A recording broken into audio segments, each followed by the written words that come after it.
Thank you very much, Laurent. I think you hear me well. So welcome to everybody. I'm Guido Guida, Chairman of the Research, Development, and Innovation Committee at ENTSO-E. Today, is it possible to show my presentation, please? For desktop. On the web? Okay, the next one. Okay, thank you. So today we start, as Laurent said, the first meeting of this new cluster for business innovation. So the idea is to establish under the Research, Development and Innovation Committee a network of innovative business players, startups, and leaders from academia interested in the digitalization of energy to work together with the TSO's research community. It's a way to bridge in a more structured way the world of startup and innovative business players on one end and ENTSO-E on the other. So the network will meet, we organize meeting like this one, several in a year, in order to discuss a meaningful, forward-looking topic related to the RDC work streams. Next slide, please. So, as you can see from this slide, so ENTSO-E is acting as a TSO's innovative hub. So, we are not. This is not our first initiative. I'm referring in particular to this InnoGrid event we organize each year in Brussels. The idea is during this event, we as ENTSO-E and the European Distribution System Operator for Smart Grid focused, for example, the ones we had in the last this year on the next decade's challenges for the power grids and provide insight and solutions through innovative projects, demonstrators, and pilots. As you can see in the left slide, right side of the right part of the slide. So at the end of the event, 10 innovative actions have been identified.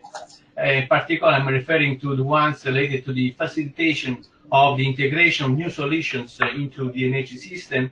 And also, it's very important in this case, the role of digitalization as the main tool and driver for the power system on the future. So let me say that this, the event, so this business innovation cluster for business innovation is, let me say, is a follow-up on what we said during this event in May 2018. Next slide, please.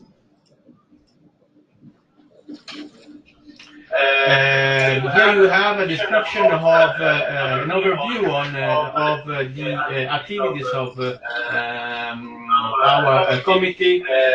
So first of all, we have a legal mandate to publish, looking ahead at such innovation needed for a roadmap. For such a development roadmap, with a document looking ahead at the research innovation needed for the future, and also other documents such as the implementation plan and monitoring application report that describe that monitor the implementation and real life application. We work on the 5 main clusters for which the roadmap are identified within the roadmap. So in this case, I'm referring to the power system modernization, to the security and system stability, power system flexibility, power system economic and efficiency, and last but not least, the ICT and the digital of a power system.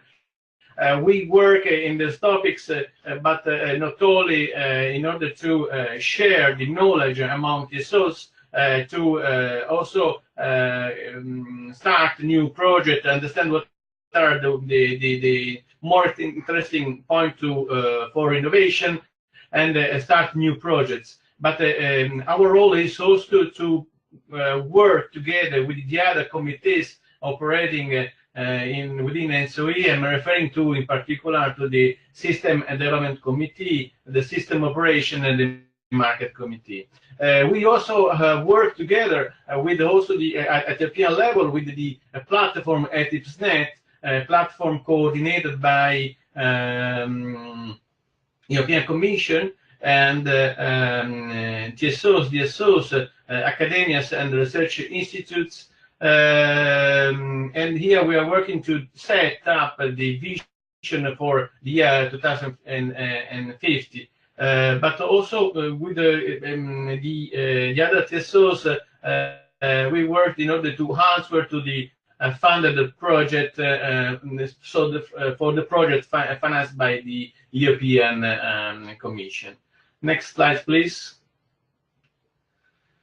So as you can see here, we are working also on the digitalization aspects. So we are setting up, and we think it to be available to publish a policy and technical paper on what the digitalization means for TSOs. And so we surveyed more than 100 projects. And as you can see in the middle of this slide, all the projects for which as the TSOs we are working, in particular the ones related to the efficiency of the grid in terms of optimization of the asset management. So we have the application for the management of data. So and the third, everything is related to the digitalization for system operation, market facilitation, and last on coupling, sector coupling layer. I'm referring here to projects like electrical vehicle and also smart charging. In our view, so cross-border sector and digital platform have the solution to enable the Vision 2030. So I'm finished.